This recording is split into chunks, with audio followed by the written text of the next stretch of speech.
All right, everybody. Today we're going to be talking a little bit more about the topic of interactive web and using it really for the sake of driving conversions, because we know that every day moving forward, it's harder and harder to get people's attention, harder to get people to take action. So we've found that interactive web works really well. So when someone lands on a page and there's an experience or something they could do that moves, changes, shifts, and is unique, that works really well. So the question that I wanted to throw out there, Andy, for this conversation is, what is the starting point? I know we're both working yesterday with clients just in the ideation phase for building out interactive web for demand gen campaigns for clients. And so what is the starting point for someone that's out there saying, yeah, that sounds cool because that PDF, people kind of burnt down on it. They're not downloading it anymore. What can I do to further engage people?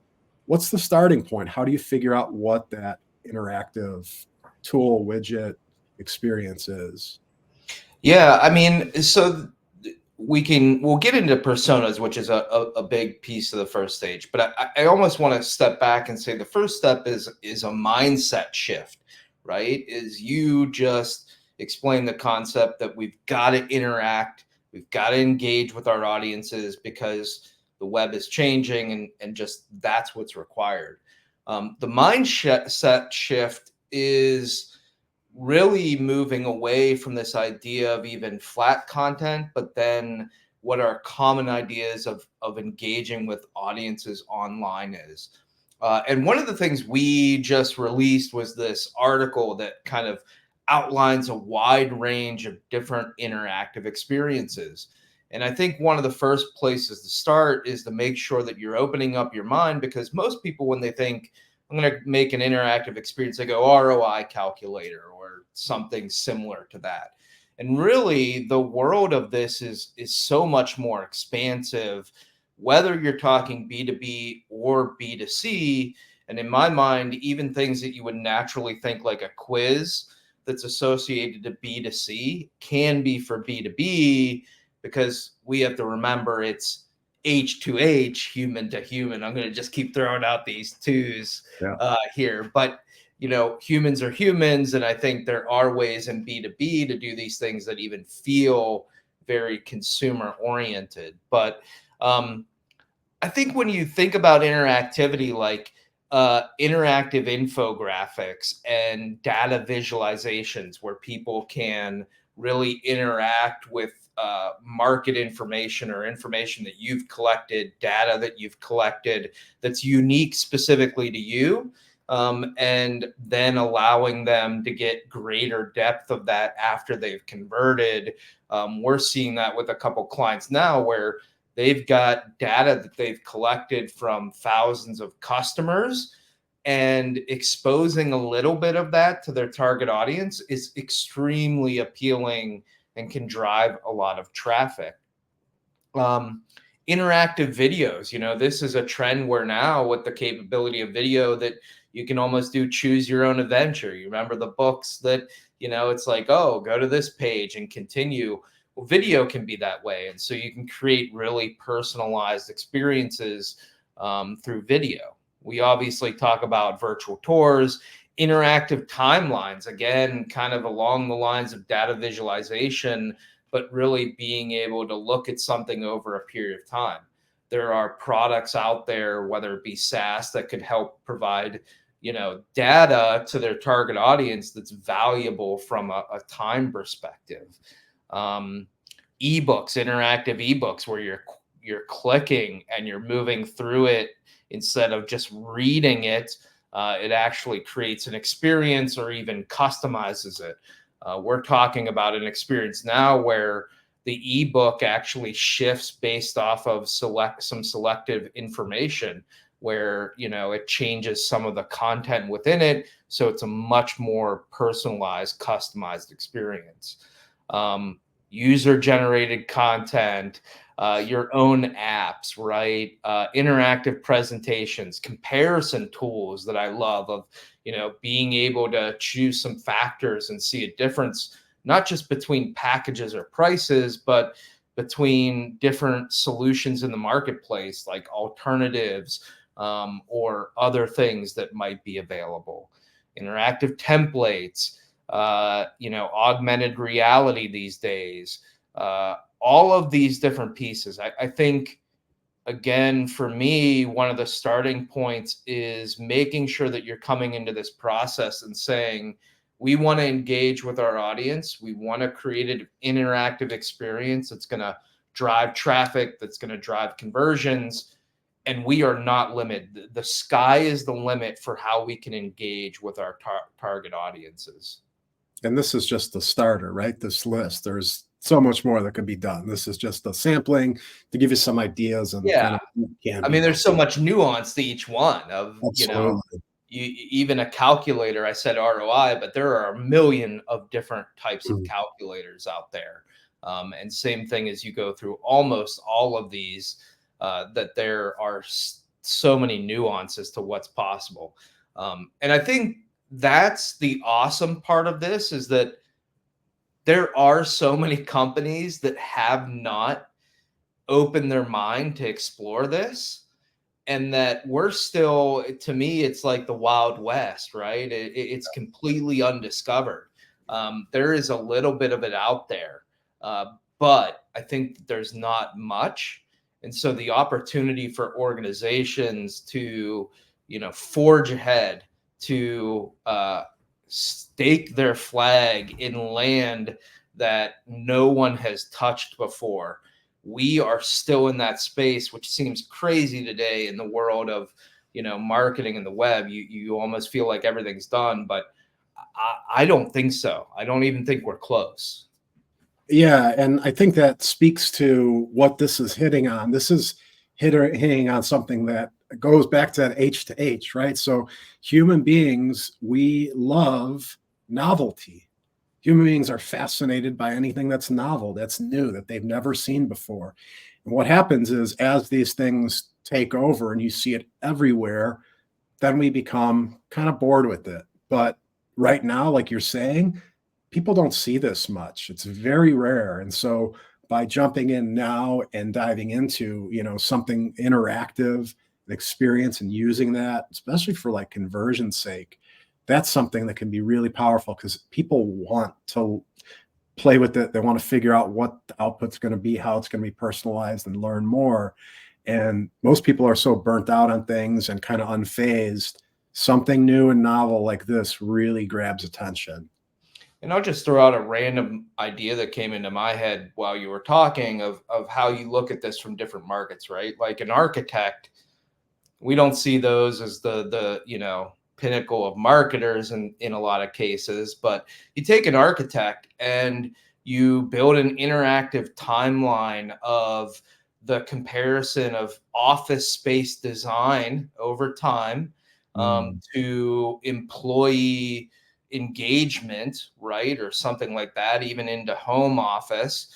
And you're an architect and you're creating this interactive experience that shows, like, here's how offices were designed in the 1920s up to 2024, and we can see as we go along this timeline how that's changed, like employee engagement and these other things, and how that influences. Just imagine for someone trying to create an office space, and think about like how they're going to do it in a great way. You could create this tool that would really help someone explain the evolution of it and help them get ideas for what they should be doing if they're going to design a new office space, because it kind of shows details of why did we get engagement, because we saw these types of areas within an office, right? And so, like you said, the novelty of it, there's probably nothing out there like that. I've never seen it. So as an architect that maybe does office space design, you can create this tool, and it's something that you could send out to target audiences that they will engage with, because it's not only providing valuable information, but it's novelty.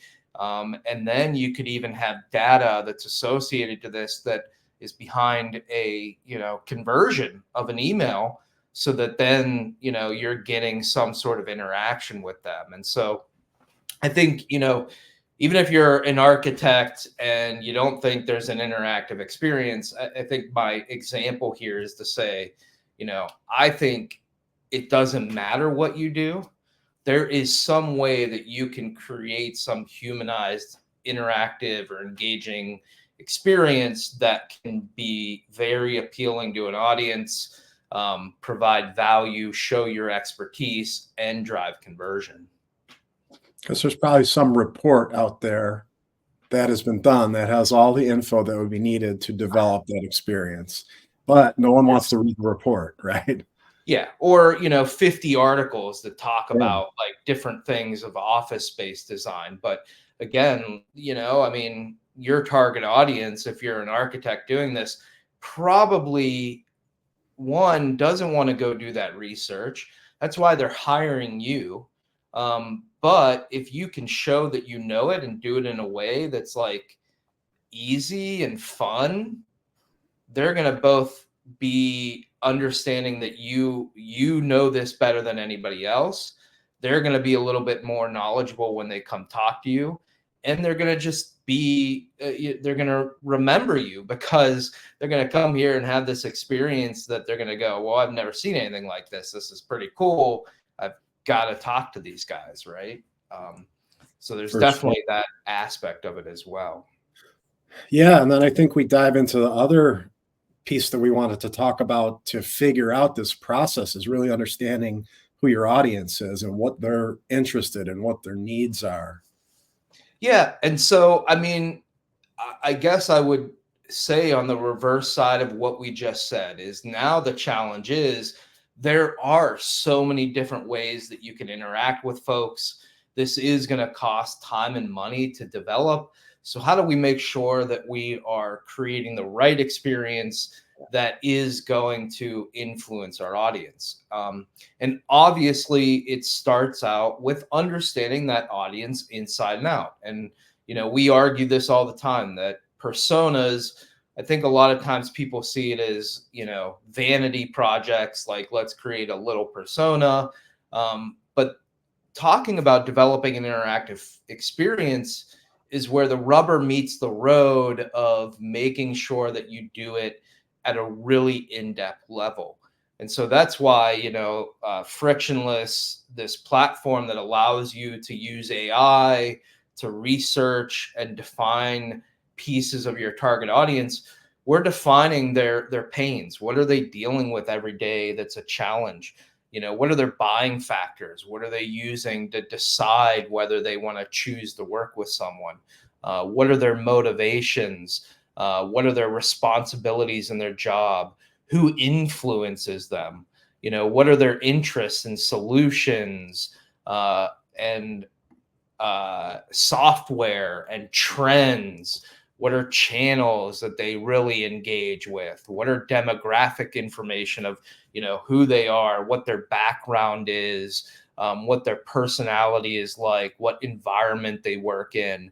There is a reason that you build out all of this information, because this is what will help define creating the right experiences, that you can look at things like a pain or motivations or interests or background. And it can help really, when you pull all that information together, start clarifying, this is the experience, this is the information, this is the problem that we can solve for them, that will get them engaged, that will create an impression and drive conversions at the end of the day. So I think that first step really is this whole, let's define our audience really in depth, and not treat it as a vanity exercise. Awesome. And then I'll just share, Frictionless, if you're someone that uses a platform like this, the great thing is with AI today, we've even got the ability that it can come up with ideas for you. And so, in this example, You can see staff development and morale booster toolkit, a personalized STEAM curriculum needs assessment tool, an academic goals and standards planner. And this is for the target persona of a principal. And these ideas are based off of the pains, buying factors, motivations, and interests. You can see in-school STEAM program is one of their interests, enhance regular curriculum. And so the great thing is that even today, you can take some of that pressure off yourself, because there's a tool like Frictionless that can not only help you build this persona, but analyze the data in seconds to provide some concepts for how you could build these interactive experiences that really will engage with the target audience. Love it. Really good stuff. If you guys want to check out Frictionless, frictionlesshq.com. There's a free trial available, so dive in, play around with it, and feel free to reach out if this is something that you think, it sounds like it's time for you guys to build out an interactive web experience that'll generate, conversions and drive leads. Reach out. We'd be happy to discuss a project with you and see where we can go. So with that, guys, take care, and we will see you next time.